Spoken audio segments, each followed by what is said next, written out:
Hello, hello, it's Marshall. Thank you very much for tuning into the show. Happy Thanksgiving, guys, if you're in America. Hope you have happy Thanksgiving. Have some turkey. And who's that? Who's that? Who we got here? We got Mr. CowFood in the house. Let me get you up here. Moo. It's been a while, man. How you been? Hey, good. How have you been? Pretty good, man. Can't complain. All right. Lots of stuff to talk about since the last time we did a show. And so I've asked Mr. CowFood to come on so we can have a chat. So what you been up to, CowFood? Just gear acquisition, getting my stuff together. What? You got any new things you want to show us on the show here?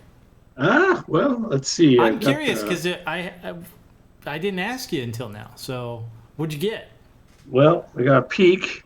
A Peak? So wow. Didn't go with the Summit, but I could afford a Peak. That's okay. Summit's half a Peak. That's right. Minus the multi-timbrality, but other than that, that's FPGA oscillators though, so it's gonna sound really nice and clean in the high end. No, probably almost no aliasing. NCOs, yeah. That's one of those things. Like now, I've heard arguments that that's not a big deal. Like FPGA is not as good as DSP, but like I'm telling you, it sounds really good on my latest acquisition, which is one of these. Exactly. I should probably wake it up, right? There we go. We'll wake it up.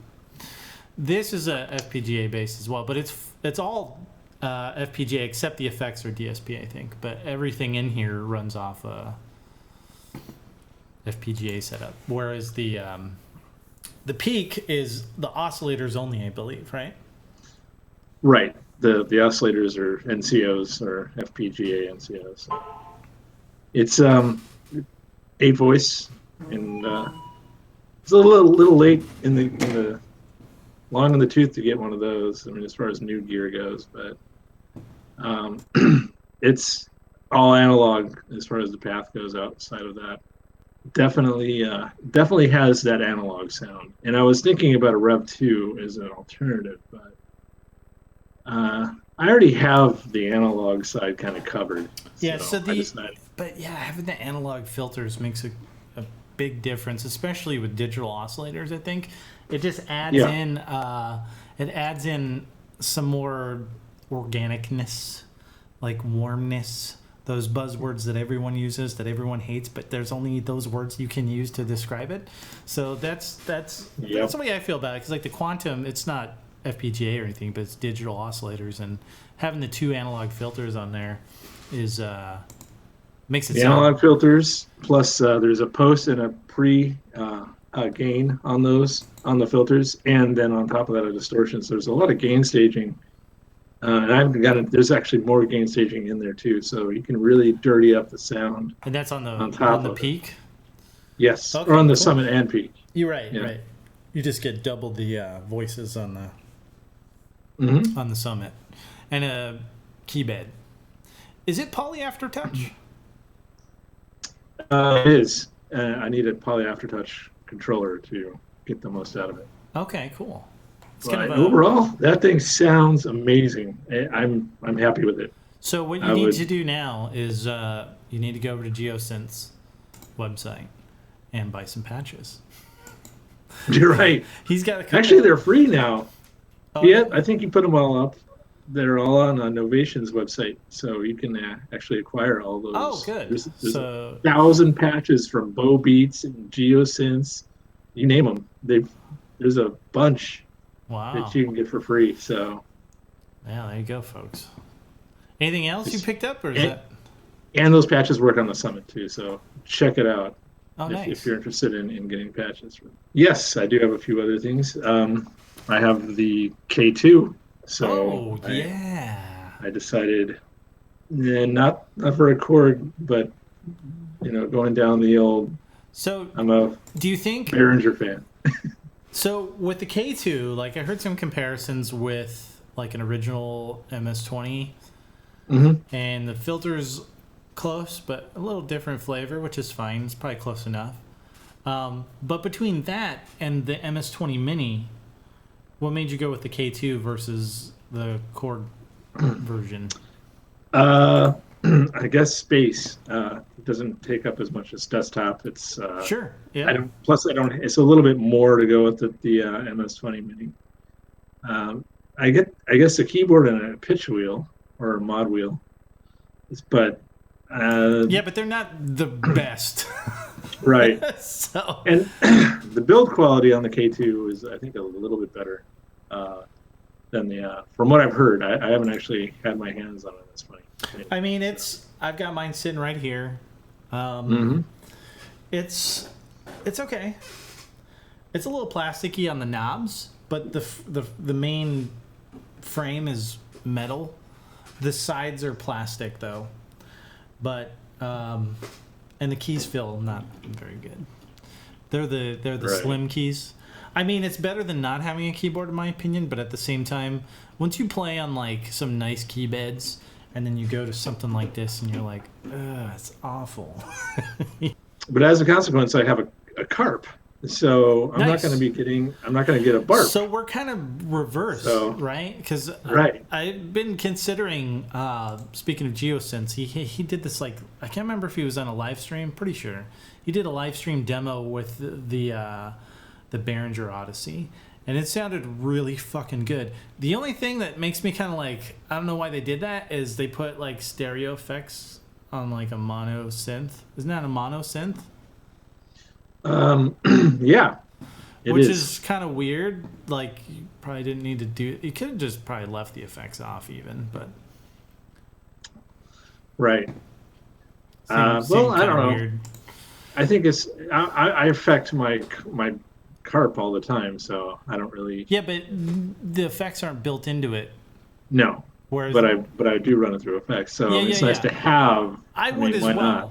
And we were talking about this a little bit. I'm not a big fan of onboard effects on most synths, anyways. So I would use post processing and other effects outside of the synth. So it just seemed kind of like a weird thing that on the Behringer they put like stereo effects on. Well, I can see why actually, because the ARP Odyssey is a performance synth, and you kind of want to be able to perform with the effect going on Sure. at the same time. But you Some- don't really get the full effect with a stereo delay on a mono output. Like, well, no, it makes it sound much fatter. I don't know. I think it does. Does it? You get a ping pong delay, and and put it mono? yeah. Well, having a mono signal going into it to a stereo. Oh, yeah, effect, but I'm like- talking about on the Behringer, I'm pretty sure it's a mono out with Oh, it's stereo only a- delay built in. Really? Yeah. If I Oh, remember that's- right. You guys in the comments, you can beat me up if I'm wrong, but I could have sworn I heard that it's like it's got stereo effects with mono output. Like, didn't make sense to me. Well, if that's the case, then that doesn't make sense. Yeah. That would be a waste. That would be a waste, and that's what I was trying to say.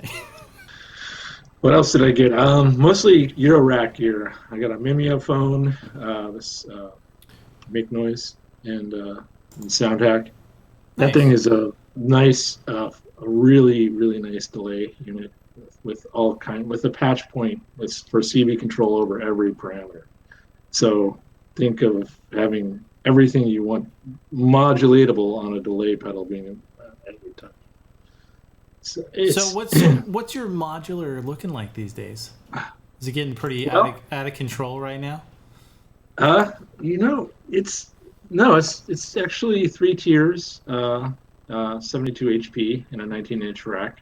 Okay. So that's three tiers. One of them taken up by a Behringer Neutron, and the other two are, the high-end expensive shit. But, then a few extra little odds and bits, like for instance, I took this is my mobile maths. This is, see if I can get that in Well, focus. let me get you a big. Let me make you big here. But this is a make noise maths inside of a little case, so I can just kind of use this wherever I need to go. but yeah, it's a great little LFO modulator for anything that takes. Nice. You can do some LFO modulating while you take a shit. Right, exactly. I mean, it's perfect.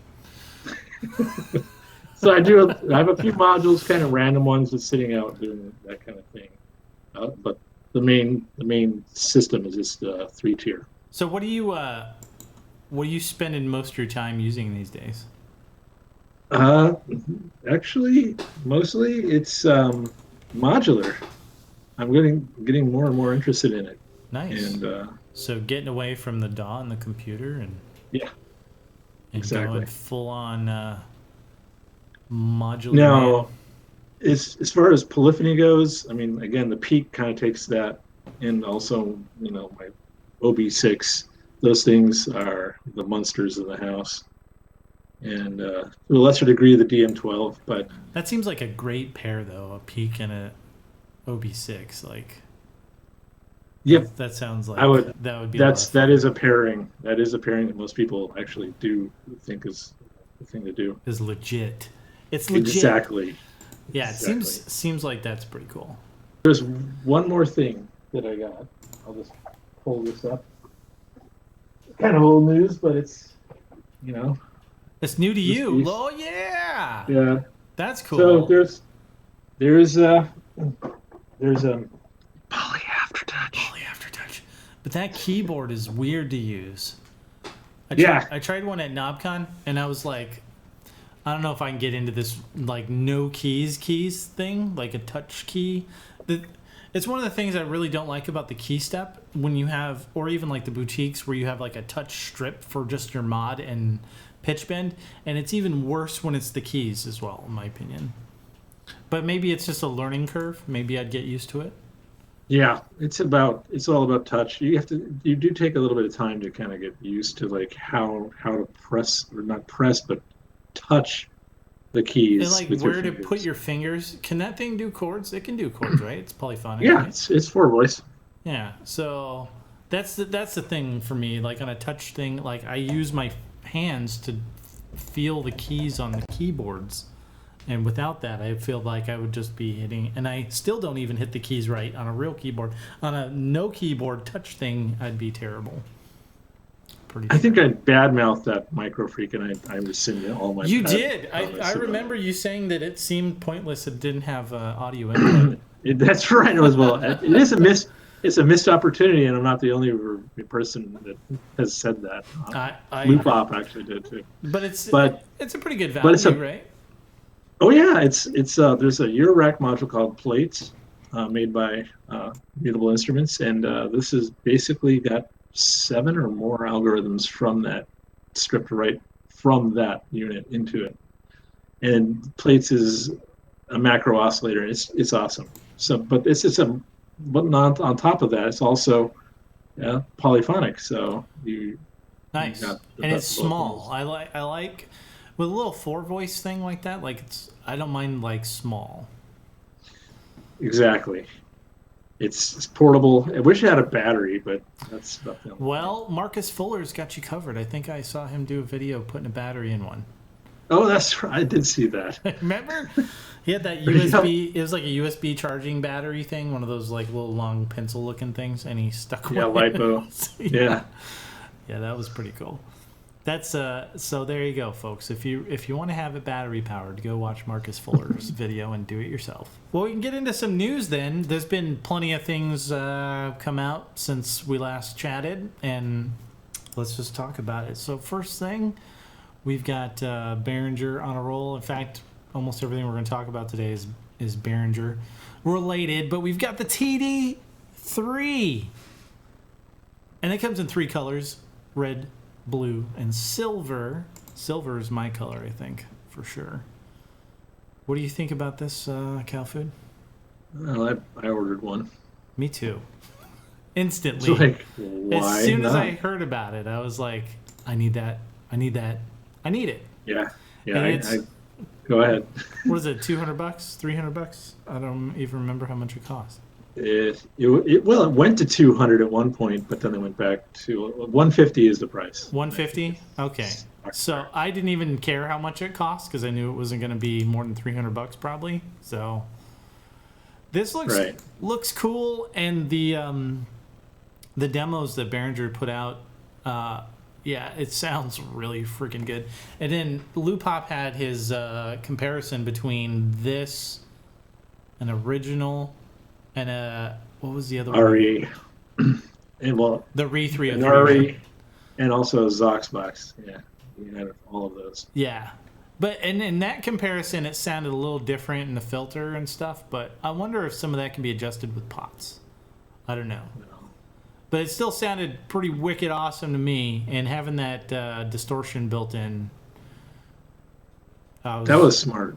I was pretty convinced. Well, I mean, Roland did it with with their boutique as well. It's got a distortion built in, but I think it, like, to my ears, sounded better on this, on the TD-3. So I don't know. That's something I can check out when I get it, because I've got a TB-03 that we can test out the distortions on. There you go. But yeah, this got me real excited because it was not expecting Behringer to clone the 303. I was hoping they would, because it's one of those classics that I always wanted, like a real one, but they cost a retarded amount of money. Like, they just cost too much money for what they are, really. But, I've heard the prices have dropped actually on the originals. Yeah, well, as of lately. I wonder if that's gonna hold, because there's been all kinds of 303 clones for years. Yeah, we were just talked about the oh yeah, the RE 303, the Zoxbox, and the TT. Is it the TT Cyclone or Clone? What is it called? Cyclone. There's the little one that you have, the orange one. And that kind of a 303. Yeah. Yep. And Rebirth. You remember Rebirth? Oh yeah, I've had a Syntechno. There's another one that's eons ago. I mean, there were these rack mount 303 clones from back in the early 2000s. It feels like it's been cloned a shit ton, and it has. So I mean, even Roland's cloned it with their own stuff, you know. So I don't know. Well, I've had an original, and so the big complaint that I've seen is why in the hell did they put the original sequencer in there? People have said that's because why. I think I get it. It's cosmetically, it makes sense, because you remember the TB3, right, from Roland? Oh yeah, it's hideous.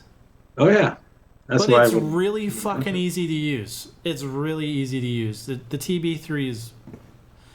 I actually used that a bunch when I got it, because it was super easy to program.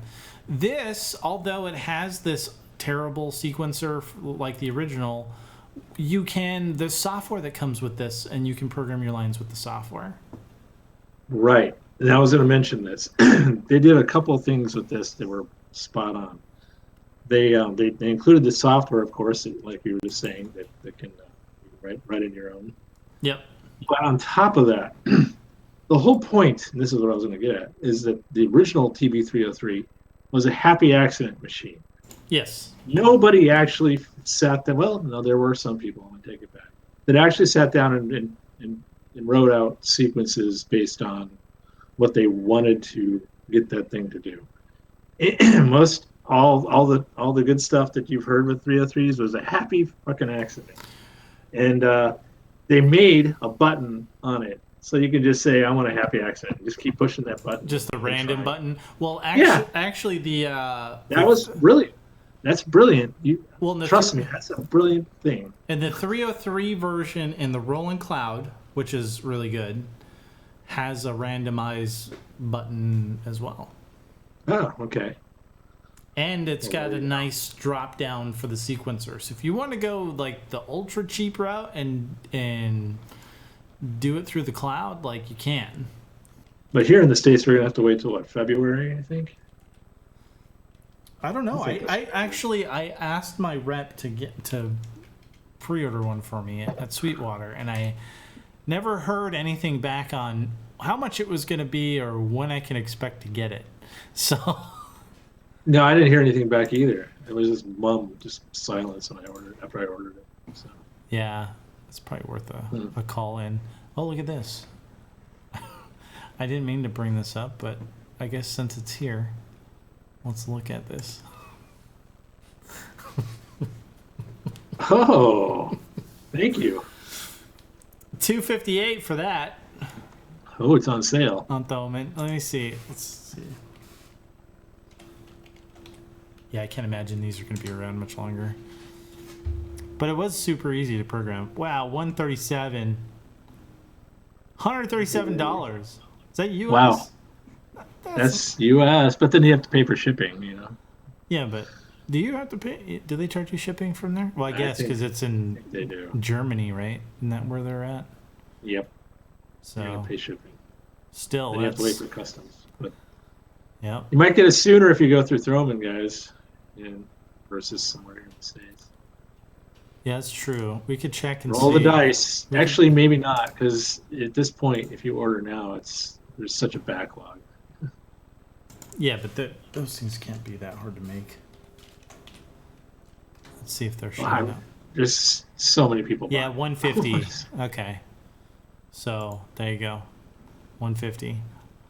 I don't know. I don't like the other colors though. I don't like the blue or the red. What do you think? I think they should have done a black one. If they did a black one. I got a red one.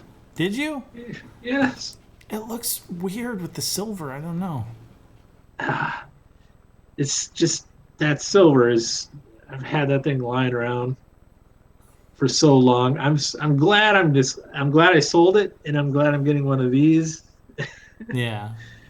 You know, and I thought red would be kind of an interesting color to have versus the traditional silver. Versus the plain Jane.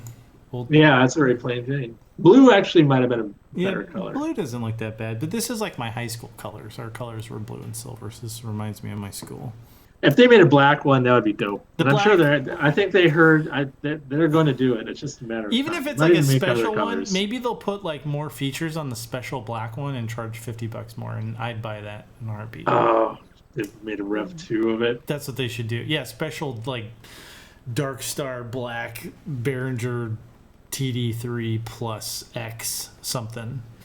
Well, there's another synth we're going to talk about here soon, but seeing as how it's a Rev 2 of another one they put out, more or less. Ish. There's maybe we'll see a Rev 2 of the TD-3. We'll see. I bet you they're going to sell a shitload of these. These are just... People love them. I don't know. People like that 303 sound, man. They want some of that squelch in their life. And you got to have two of them. I'm just saying. And it's a hands-on machine. You really have to. It's not something I would use DAW-wise. It's just if you want to make acid right, you got to have two of them. Yep. And a 909. Yep. Oh, and distortion, which it includes. So yes. I'm curious about running other distortion in it though, but I guess this has the more kind of traditionally used. I can't remember what it's called. The distortion circuit that they emulated. The DS1, I think it is. It's a Boss clone. That's kind of the one that people used back in the day, right? Mm, so they used that one, or they used this one. So you could do some blade. They used this as well. Oh, look at that! What is that? It's a rat. It's a rat. See, I don't know my pedals. Proco rat. So you're gonna have to fill me in. What's the rat? Well, it's just a fucking op. I think it's an op amp distortion. Okay. And it's Are those it's a dirt cheap. No, they're like $70 or so. $50 if you can find them. Nice. You get them, but the original ones I think are a little more. They're probably like 150, 200 if you want one from whenever they were made. But the Proco rat is the traditional distortion. All right, the Wasp, man. What do you know about this? Well, it's an old synth from the late 70s, digital oscillators. Might have been the first digital oscillators. I could be wrong. Well, do you think it's older than like the Synclavier? I thought that was the first digital. Actually, you're probably right. I could be wrong. Maybe I'm taking a wild guess on this. I don't know anything about the original. I didn't know this was a thing, honestly. So this was another surprise. It looks cool. I like the yellow and black, and I like the logo there.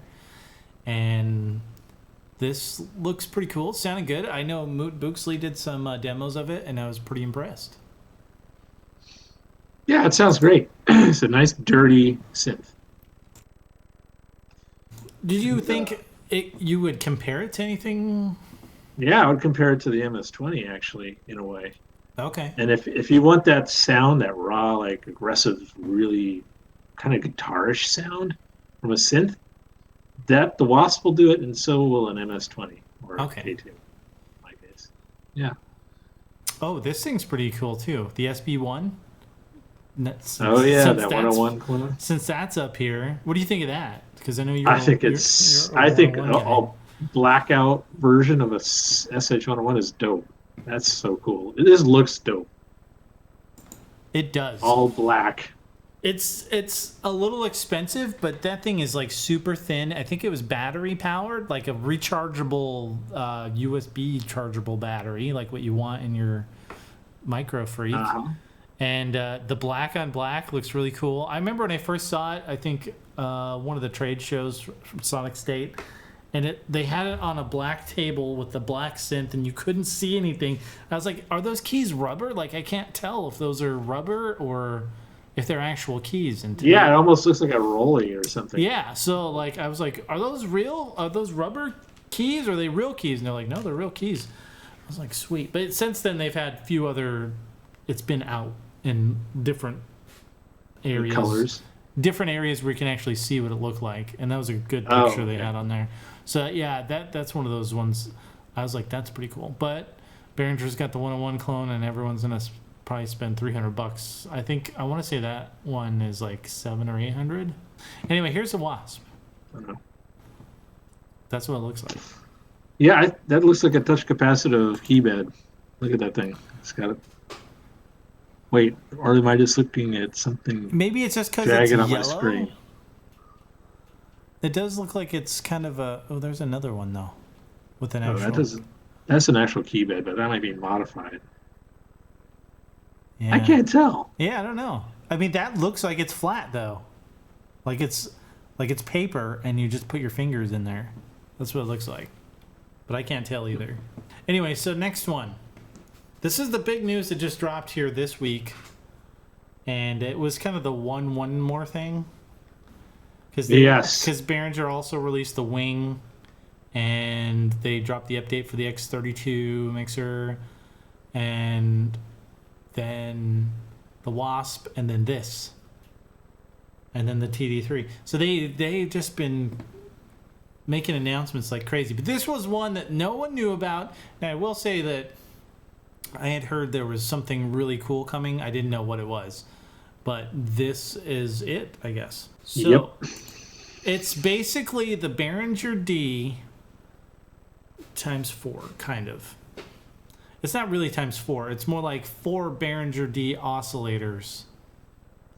Right.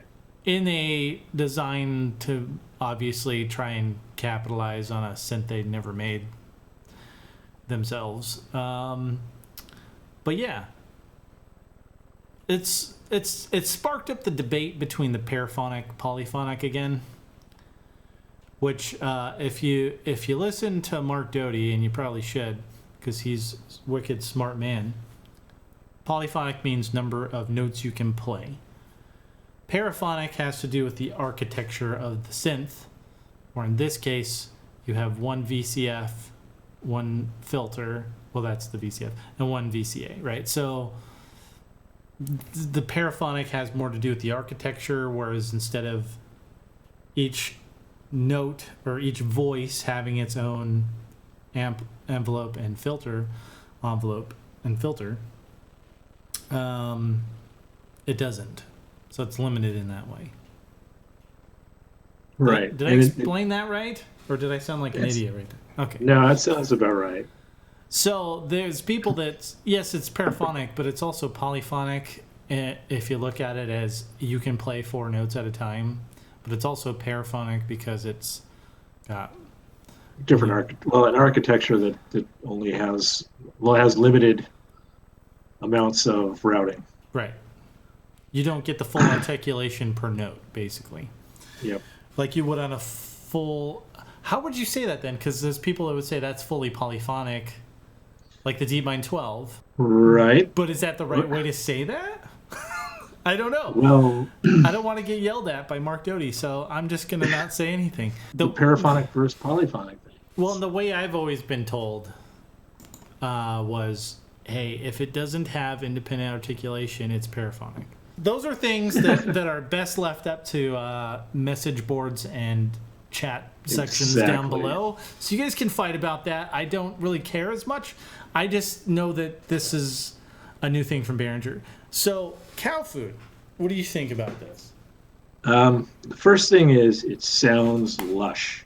Very lush. I mean, fucking amazingly lush. Yeah, it's got the chorus. Really? It's got the chorus on there. That's a new thing, right? For I don't know that they've got that chorus pedal from TC Electronics, which is basically kind of Behringer, the June 60. And there's debate. There's debate as to whether it's actually that one or a modified one. Well, I know that one's not stereo, right? The pedal's not stereo, I don't think. No, it's not. So this one is. This one is. Obviously, it is modified. So there you go. Yeah. So it's not the same. Souped up. Souped up chorus. I think it sounds really good with that chorus on for sure.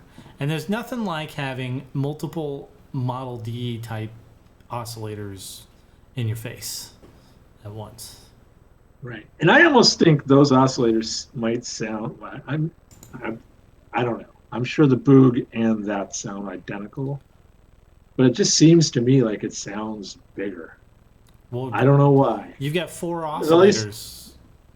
Well, no, even just the single oscillators one at a time just seem to like jump more to life. Really? In this. Well, you from the demos, I don't have one, but. Well, so here's one possible reason, maybe, and this might be stupid, but it's the first thing that popped into my head when you said that. On the Boog, the pots are way smaller. These look like a lot more like full size knobs and pots and stuff. So maybe that has something to do with it. It could, maybe there's better capacitors in there. I don't know. It definitely looks like it's more robust. But at the same time, like when I look at this, and this is going to probably make some of you guys mad. Don't get mad, because it's just my opinion. You guys, it's all good. This thing sounds incredible. But when I look at this, and it looks like a synth trying very, very hard to look like a MiniMoog that's not a MiniMoog. So that whole aspect of it kind of annoys me. But I do think it sounds really fucking good. So I don't know. Oh well, they're claiming it's one more thing, meaning Moog 1, right? Yeah, it's hardly a Moog 1. No, it's definitely not. Definitely not a Moog 1. Please, Behringer, it's nowhere near that. Yeah. Well, the other thing is like Poly D. Some say that's a misleading name. So it is. I think 4D would have been a much cooler name for this. 4D should have been the name. Well, they can still change it. They have time. Yeah, but they won't. They've already spent all this marketing capital, and to change it like that's not cool. They don't want to do that, I'm sure. Well, they did that to the MS-101. Yeah, but I think they had to do that because Roland stepped in and was like, nope, you're not doing that. I'm pretty sure that's what happened there. Yeah, they kind of got their hand forced by it. But. So this, I don't think there's anything stopping them. I think they think that's a good name, and I'm going to say no. You should call it the 4D. Well, that's right. We should petition on all the forum boards, Muff Wiggler, Gear Sluts, you name it. Go and petition. Tell them, no, we're not going to put up with this Poly D shit. So the other thing that I don't like this right here just looks tacky as all get out, man. This little silver thing trying to be like MiniMoog, but looking really cheap and Chinese crap looking. That looks like to me. I think this thing should have been designed differently to not try and so closely try and copy the MiniMoog design language, because you just don't look like you look like a half-assed MiniMoog to me. You sound great, but you don't look as good. Right. That's my thing. And you notice here, so these things are different. On the real MiniMoog, these orange switches are all blue, and the blue ones are all orange. Yeah, they went for a different color scheme on it. Well, they just flipped them. And they did the same thing with the RD8, where the little strips where the pads or the little buttons are at the bottom, the yellow, red, they just made it backwards. They did the reverse. And that's kind of what they did here. And I don't know if that's because they have to. If they're going to try and use this, they can't use the same colored switches in the same spots. And by switching them, that's enough to not get in trouble legally, I guess. But I think that's part of the thing that throws us off. And then these lighted up wheels look tacky. I don't like that. I don't like the way this looks, really, honestly. I don't mind the lighted wheel. It looks cool. Weird on a MiniMoog. It doesn't look like that. So when I see it, I'm like, that's wrong. That doesn't look. Okay. That's me. I mean, when I look at this, I go, that shouldn't be there, and these should be different colors, and I don't like that. So again, this is me because I have a MiniMoog and I love the MiniMoog a lot. This makes me feel weird. I don't like it. Well, I understand. Yeah, but it's going to sell like hotcakes because it sounds good. Well, potentially. We'll see, because we'll talk about the price. So, overall, do you have any other thoughts about this? Well, no, not off the top of my head, but the price is definitely something to talk about. All right. So, let's talk about it. But we don't know what the price is, so we're kind of speculating. We definitely don't know 100%, but it's been speculated to be $699 US. And if that's the case, it was mentioned in the Sonic State show where Nick Bat demoed this synth. That puts it in price range territory of boutiques and Minilog XD. And even, you're not that far off from a DeepMind 12. Yep. So, is it worth $699 to you? $700. Assuming it's that price. We don't know. Maybe it's less, maybe it's more. We really don't know. But rumors are saying $699. It's not worth the price. I think it's better priced at around $599 or $499, somewhere in there. Yeah. $550 even. But you got to remember, this has real wood. Well, that's the thing, isn't it? It's probably adding to the cost of shipping. Of course. Well, and just the quality of materials. I'm assuming that's a nice wood chassis there. And I'm assuming there's metal there. It looks metal to me. I don't know. So if it's metal and wood, those are things that cost money. So it's going to be more expensive just because of the materials. Yeah. And I heard that the key bed didn't feel bad. It felt pretty good. It's probably not like incredible. I hope it's better than the DeepMind 12 because that keyboard is not good. But yeah, I heard it was decent and it looks like it's built with good materials. I'm assuming that's where the additional cost comes from because there is some more complexity with having it being the paraphonic, polyphonic, four notes. I don't know what you call that a real voice if it's only got one filter and amp envelope, but notes, 4 notes. That is annoying though. If it had at first I thought, wow, this is going to be something like akin to like a 4-voice MiniMoog. That would have been the shit. And if they would have been able to pull that off at $699, that's worth it. Well, yeah. Yeah. But no, this is a paraphonic. No. There's no way you're going to get 4 oscillators per voice. No. One oscillator per note. That's expensive, guys. And folks that don't understand how analog synths are made, it becomes very expensive to start piling it because you need a copy of that for every voice.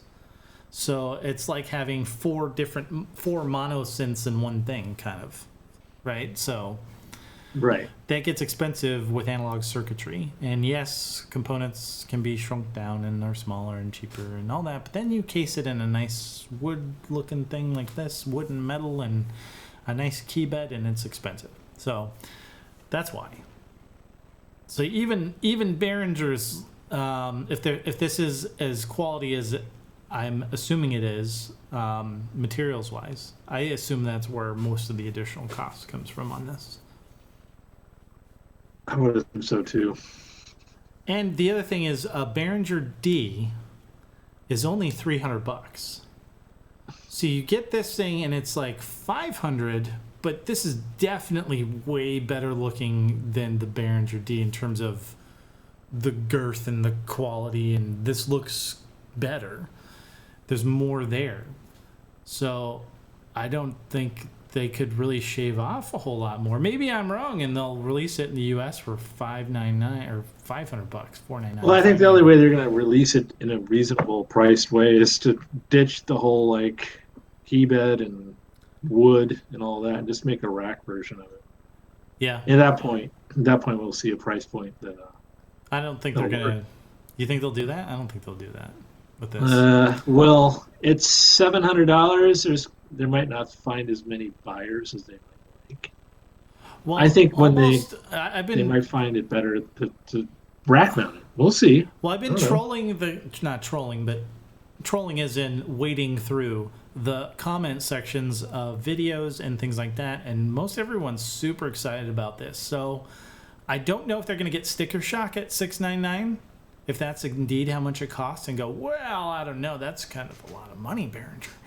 And maybe at some point they did do a rack mount version. I don't know. But this, if you want a rack mount, like, get the DeepMind 12 and the desktop rack mount. Is that a rack mount version? Yeah, there is a 12D. It's only there's not a 6D though, just a 12D. I thought I pulled up the price of that. Well, there's the Behringer D. Where's the DeepMind 12? So DeepMind 12 is only $820. So even still, if you go at if the Poly D is $699, you're not too far away from this. And I remember seeing this like $700 not that long ago for one of these. So I don't know. Well, there are things to consider though. I mean, first of all, we're talking Moog versus Roland. Right, it's definitely different timbre. 106. Yep, definitely not saying they sound the same at all. But with this, you get 12 full articulating voices. Or, yeah, right? Did I say that right, or am I talking out of my ass right now? No, you're fine. Okay. So, yeah, I don't know. Like, that's a dilemma some people may be in. But I'm assuming that if people wanted this, they probably have one by now because they've been out for a while. And this is kind of the new thing that's out from Behringer's, this Poly D. So, I don't know. My biggest thing is I think it sounds awesome. I just don't like how it's so desperately trying to look like a MiniMoog. I don't like that. Because it's not. I agree with you on that, but I think the sound outweighs just about everything that's on the negatives for it. It really does sound amazing. Yeah. I mean, however, here's the thing, though. I mean, if you're going to drop $700, this is where the sticker shock argument maybe comes into play. I would wager that you would be better served just to save up and buy a matriarch. That's where I would go. Yeah, because it's basically very similar. I don't know if the matriarch's based on the MiniMoog voice. Do you know if that's the case? The oscillators? But it also has different the matriarch and the grandmother. They've got kind of different modules. They're not like a MiniMoog all the way through. If they are MiniMoog style oscillators, then you have different filter and envelopes and things on those. So, and there's no chorus, man. Is there a chorus on that? The matriarch, no, is a dual stereo. Speaking of delays, bucket brigade delay Okay. on the matriarch, but it's stereo. And it's 4-note polyphony, paraphonic thing, whatever automatic gainsay says. That's what I say. It also has a dual filter, so you can get stereo filtering. Oh, that's cool. That's something the Kyra has too, by the way. Stereo filter. Oh, nice. Yeah, you're not going to get that on the Poly D. No. And 90 patch points. I mean, there's utilities galore on there. There's sequencer, arpeggiator. It's got all the same things, but again, you can route things. It's got FM. It's got ring modulators. It's got, I think it has ring mod. I shouldn't be saying that for sure, but and it still FM costs, and in sync on each oscillator. and it still costs more though. Yeah, but I mean, the timbral range of that thing is just gonna. I've heard people raving about the Matriarch though, but this thing sounds really good too. So, but yeah, like I see what you're saying. Like, you've got some additional flexibility, a little different design in terms of architecture there. It's not just like 4 MiniMoog voices through the traditional MiniMoog format. You can route things around. Yeah, definitely. Exactly.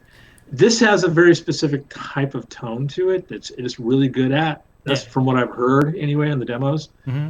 But the Matriarch goes into so much more territory. If you want 4-note paraphony, you should really do. And there's drop paraphony at this level. You really are. That's a premium. That's why I'm saying it's priced too high for what it is. Yes. And maybe it's like that initially and get the people that are really desperate to get this, and then we'll see it drop. Because that was something that happened with the DeepMind 12. That thing originally came out, it was $1,000. And even now, it's $829 or whatever.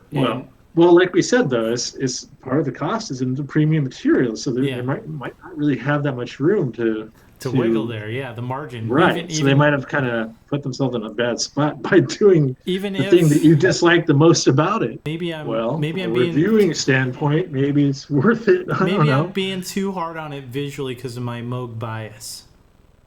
That's definitely a possibility, but it's going to sound good. I mean, I heard some interesting things when listening to those demos, and it's just little slight tuning. That's another thing we didn't bring up was the tuning pots in the back. It's going to have the same tuning issues.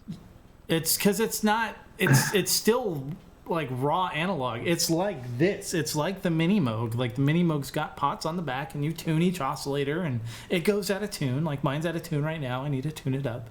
But yeah, I heard those in the demos. That thing going out of tune just ever so slightly while they were playing. Well, that's actually a good thing. But that's the thing that makes it come to life. And there's no 440 switch on this.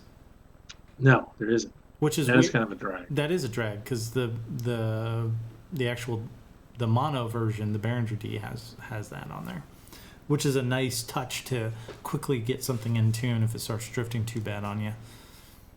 See, that's me. I guess if I were to do this 4-voice paraphony and I really wanted to get that Moog sound, I would get a Matriarch. I would save my money and get a Matriarch. And then on top of that, plus I'm doing the Eurorack thing, it would make a hell of a lot more sense. That brings me to the other one last point on that Poly D is all 1/4-inch jacks on it.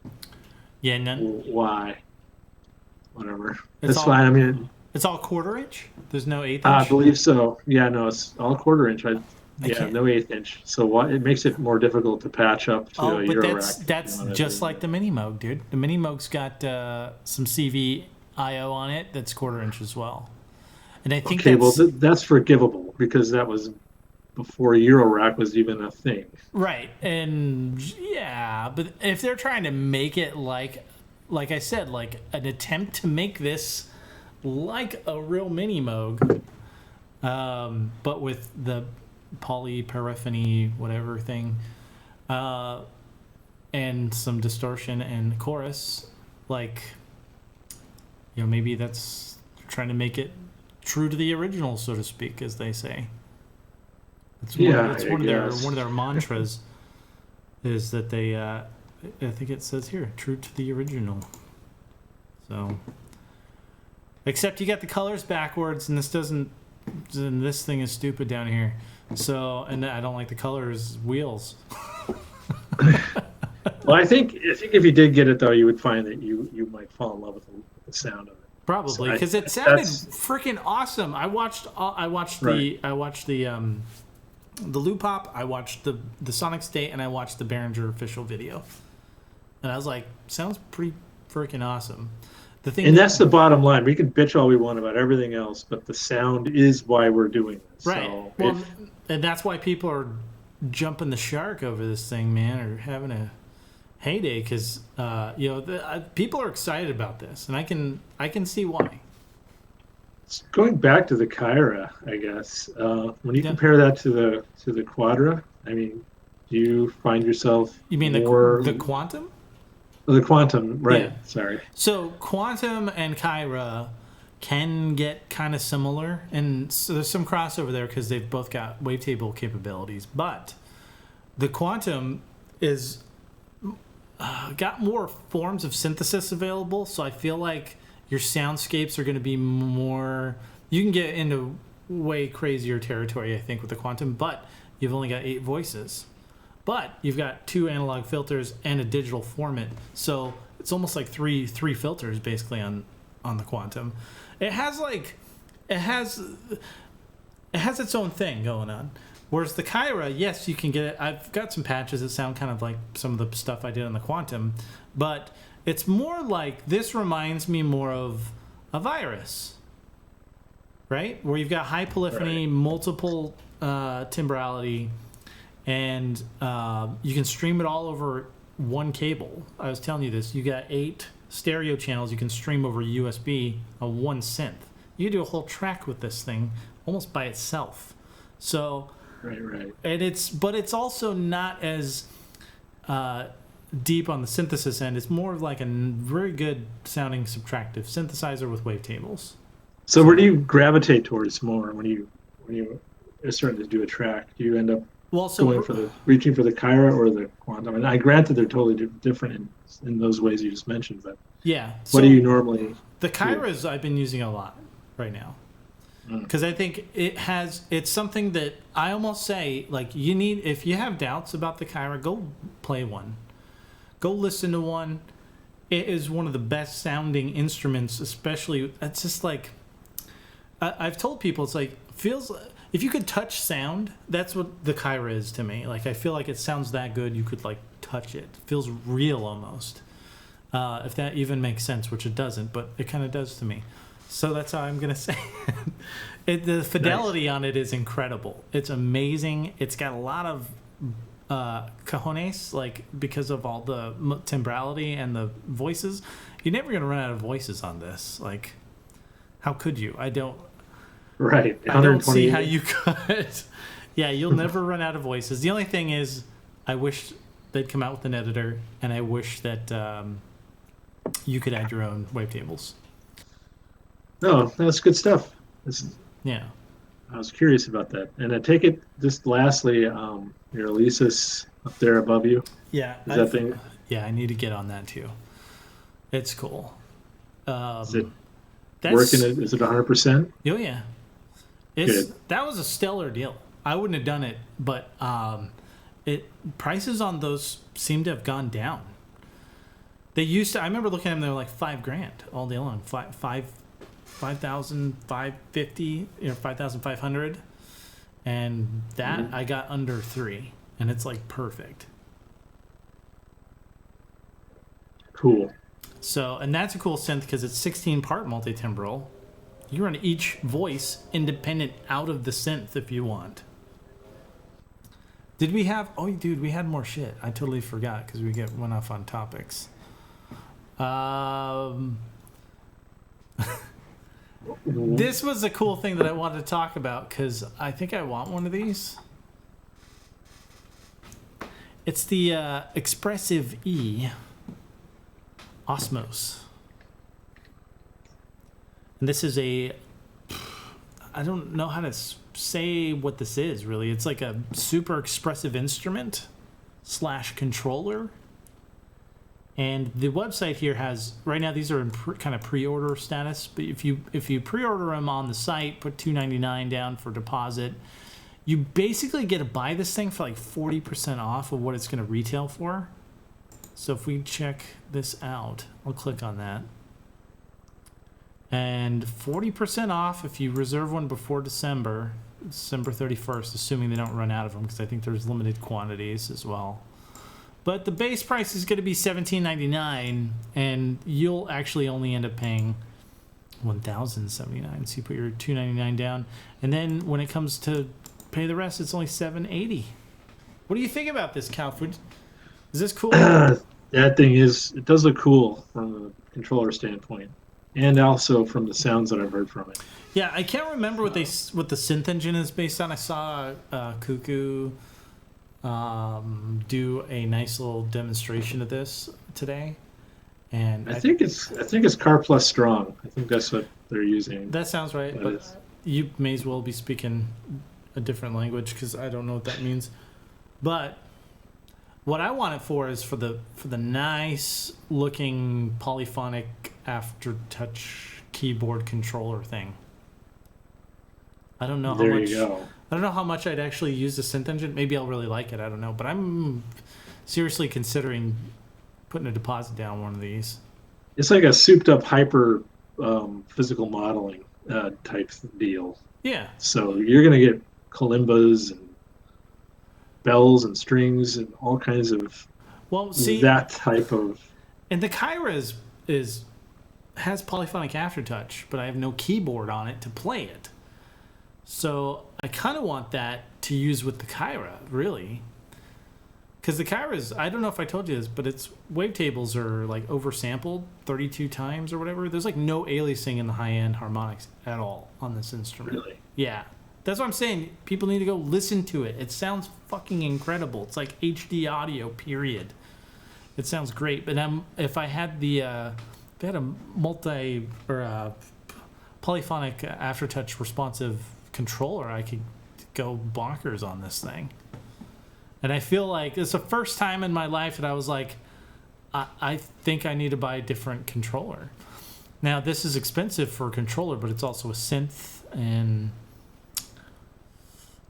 well, considering too that your Moog 1 will eventually have polyphonic aftertouch, so they say. That's the rumor. Might be an investment. I don't know how official that is. I do think I recall hearing that the Moog 1 might get poly aftertouch. I don't know if the key bed is physically capable of it though, because don't they require a special key bed? Because like this thing, my Novation controller it's got aftertouch, but it's not poly aftertouch. So there's something in the keyboard that has to work too. Yeah, I believe it has to be if there's a physical thing that goes on. And that was something I was wrong about, because I even told somebody, I was like, I'm pretty sure it needs to be done in the synth, but I'm wrong about that. Don't listen to me. You definitely has to have something in the keyboard too.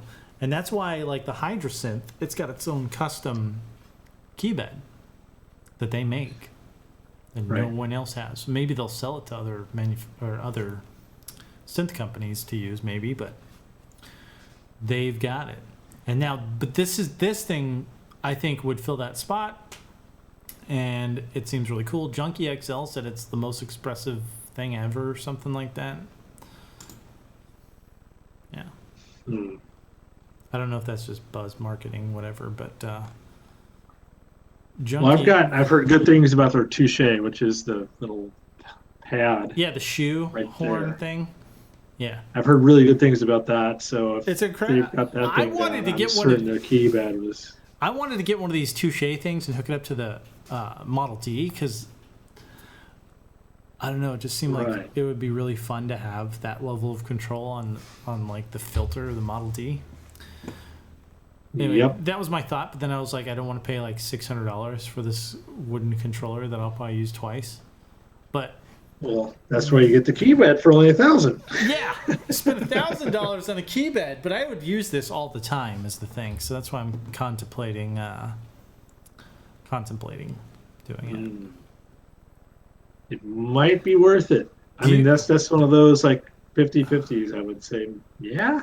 I mean, the only thing I'd worry about is this going to be is this going to be durable enough to last? Because it looks the way, and I assume this has to do with the design here, the way the keys kind of extend out. I don't know if you can see that here on the way these are kind of go back all the way back here. I think that has something to do with, getting it to be as expressive as it is and sensitive. So, and the thing is like, there's the Rolly C board and all that stuff. But I've watched like Rolly setup videos, and I'm like, that looks like a freaking nightmare to use. It looks like you're gonna spend like 2 hours setting it up, and if you have to do that like every time in your DAW, like I don't want to do that. So I'm hoping, and this is stuff I don't know about this thing, but I don't know. I don't know. It might have some of the same exactly. problems. It may still require a tremendous amount of setup. I would imagine any keypad would at this stage. Anything with MPE, where you have the additional, because I guess it makes sense. You got to map it somehow, but right. I'm hoping that like in synths like the Kyra, where like it's already got poly aftertouch, maybe it'll just work. Is that wishful thinking, though? I don't know. I mean, I don't know if they made Osmose thinking Kyra in the back of their head and vice versa. So, well, it's got its own synth engine in it, is the thing. So, probably not. But can I use it with my Kyra and get more out of my Kyra? That's kind of what I want. I would say basically listen to the synth engine that comes with it, and if it really it's something that resonates with you, no pun intended. Then well, you'll need no configuration probably to use its own synth engine. So right. And I've heard some demos. Maybe I need to do a little more research on it. I don't know. I'm still torn because the other thing I could do is buy a Hydrosynth, which has a polyphonic aftertouch keypad, like we were talking about. That would be the easiest solution if you just want poly aftertouch, right? Or a micro freak and get used to just a tiny amount of. Well, no, I need multiple octaves is the thing to play. Yeah, I can't play on I have pretty much stopped using my key step. I used to use my key step all the time. I can't stand it anymore because it's not big enough. I need more octaves. Take a risk. Huh? Go for it. Take a risk. Go for it. You're bad. You're bad for me. I know I'm bad. Let me see. Do we have any other topics? Is there anything else you wanted to say about the Osmose? I know. I think I've covered it. It's too not enough information out there yet to really. Yeah, but it's like, dude, clock's ticking. If I'm gonna buy one, I definitely don't want to pay $1,700. I won't buy it at that price. And also, I don't know if they'll run out, but. I don't know, like how big. I don't know how many people are looking at that, going, "Hey, my Kyra needs poly aftertouch." I'm probably like the only freaking person saying that right now. But yeah, so I don't know, unless there's a good chunk of folks that. Well, I know you're gonna like the Hydrosynth engine, so from the engine standpoint, yeah, definitely, you'll at least get the poly aftertouch. But this thing. Then there's the only question with the Osmose is how hard is it going to be to set up and how. That's true. Well, and how compelling is its synth engine? I don't know. Well, that's I think the determining factor for you is listen to that synth engine and see if that's something you would use at all. If not, then it's a bit much to pay, and that would just. Well, but it's still cheaper than a Hydra. If I got it at the 1,100, right? Because a Hydra's like $1,200. You could just learn a new way of playing keys and get the Hydrosynth desktop. I could just get an old Wasp with its paper screen. Yeah, there you go. or suck it up and get a Rolly and just be like, I hate this thing. But I don't know if I could even play Rolly because that's not even real keys. I know. It's like a lump in the carpet. Right. That's bad. I'm sure there's nothing wrong with them. I'm just like, I don't want to play a lump in the carpet. I want to press a key like this. That's why I want this. It's keys.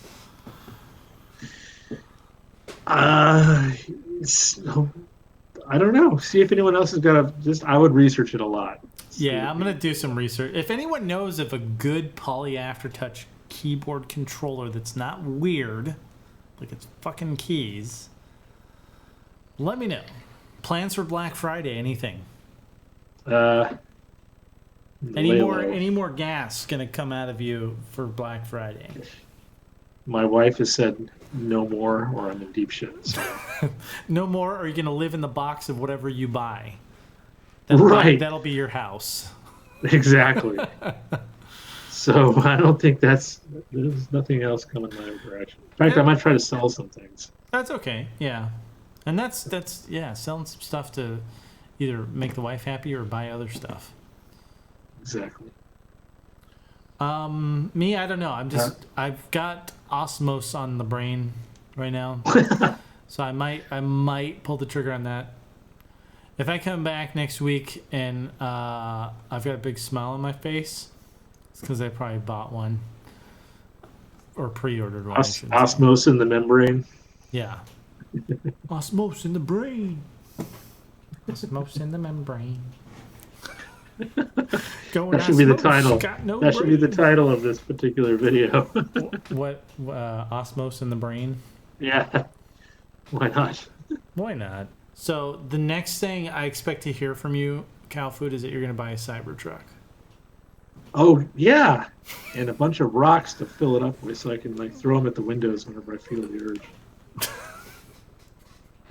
A Cybertruck full of rocks.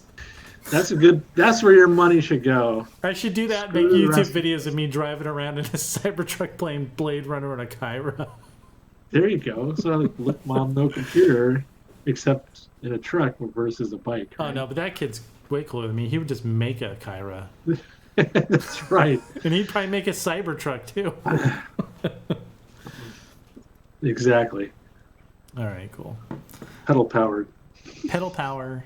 All right, folks, I think that's it for the show. Be sure to leave a comment, like, subscribe.